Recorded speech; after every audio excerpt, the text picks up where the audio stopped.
पुरणपोळी ही आपल्या महाराष्ट्राची शान. सण कोणताही असो, त्या सणाला चार चांद लावणारी आपली पुरणपोळी.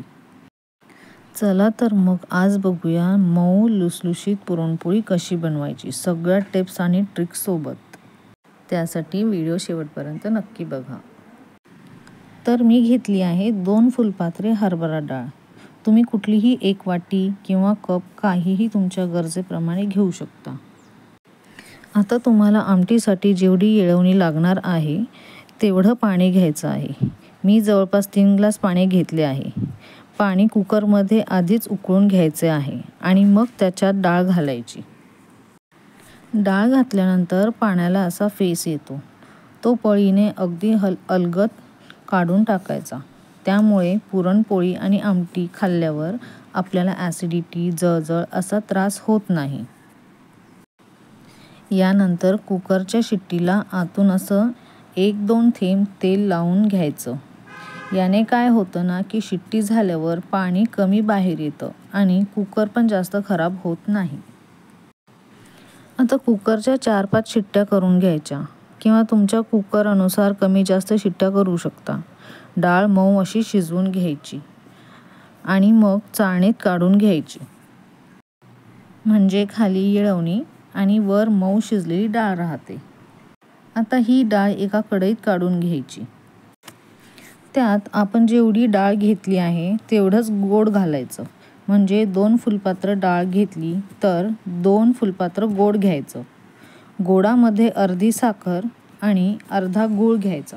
म्हणजे 1 फुलपात्र किंवा वाटी साखर आणि 1 फुलपात्र गूळ.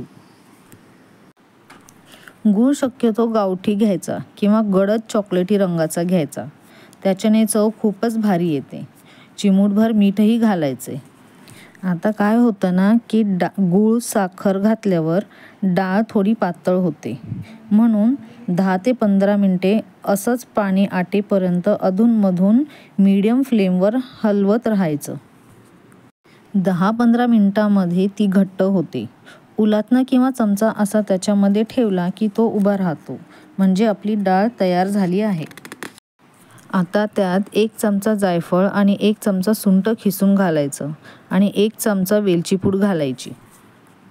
डाळ व्यवस्थित एकजीव करून चाळणीने किंवा पुरणपात्र किंवा मिक्सर तुमच्या सोयीप्रमाणे पुरण करून घ्यायचे. वेलची आणि जायफळ तर आपण घालतोच, पण सुंठही घालायची. याने चव तर उभरून येतेच, शिवाय पावसाळा आणि हिवाळ्यात सर्दी, खोकला, कफ हेही होत नाही. पुरण अगदी लोण्यासारखं मऊ होतं. आता पिठाचा गोळा घ्यायचा आणि त्याला वाटीचा आकार द्यायचा. जेवढा पिठाचा गोळा घेतला तेवढाच पुरण घ्यायचं आणि त्याच्यात भरायचं. आणि सगळ्या बाजूने व्यवस्थित गोळा करून एक्स्ट्रा असलेलं पीठ वरून काढायचं आणि व्यवस्थित सील करून घ्यायचं. आता कोरडं पीठ लावून पोळी लाटायला घ्यायची. पोळी लाटताना सुरुवातीला जुळवलेली बाजू खाली ठेवायची आणि पोळी लाटायची. थोडी पोळी लाटून झाली की कोरडं पीठ लावून ती उलटून लाटायची. आता शेवटपर्यंत अशी हलक्या हाताने पोळी लाटत राहायची. मध्ये मध्ये हाताने ती फिरवत राहायची आणि पातळ अशी किंवा तुम्हाला आवडत असेल त्या जाडीची पोळी लाटून घ्यायची. पोळी लाटायला कुठल्याही कपड्याची किंवा पेपरची गरज भासत नाही. अगदी सहजपणे न चिकटता व न फुटता पोळी लाटून होते. आता तवा व्यवस्थित गरम होऊ द्यायचा. मग त्यावर थोडं तूप घालायचं आणि पोळीची खालची बाजू तव्यावर टाकायची. एका बाजूने आधी पोळी व्यवस्थित पचवून घ्यायची. मग वरच्या बाजूने थोडं तूप लावून उलटायची आणि मग पोळी अशी टुम्म फुगते. थोडं अजून तूप लावून उलटून घ्यायची आणि आता आपली मऊ लुसलुशीत पुरणाची पोळी तयार. हवं असल्यास तुम्ही थोडी खरपूस किंवा खुसखुशीत पोळीही शेकून घेऊ शकता.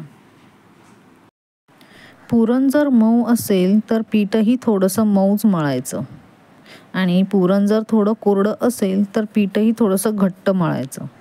त्याच्यामुळे पुरण चिकटत नाही आणि आपली पुरणपोळीही फुटत नाही. मी पिठामध्ये हलकीशी हळद घालते, त्यामुळे पोळीला छान रंग असा येतो आणि आरोग्यालाही चांगलीच.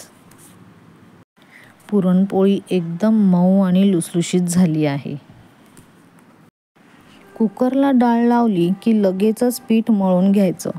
त्यामुळे पिठाला मुरायला आणि ग्लुटेन ॲक्टिवेट व्हायला पुरेसा वेळ मिळतो. सुंठ मात्र आवर्जून घाला. सुंठीमुळे पोळी पचायलाही हलकी होते.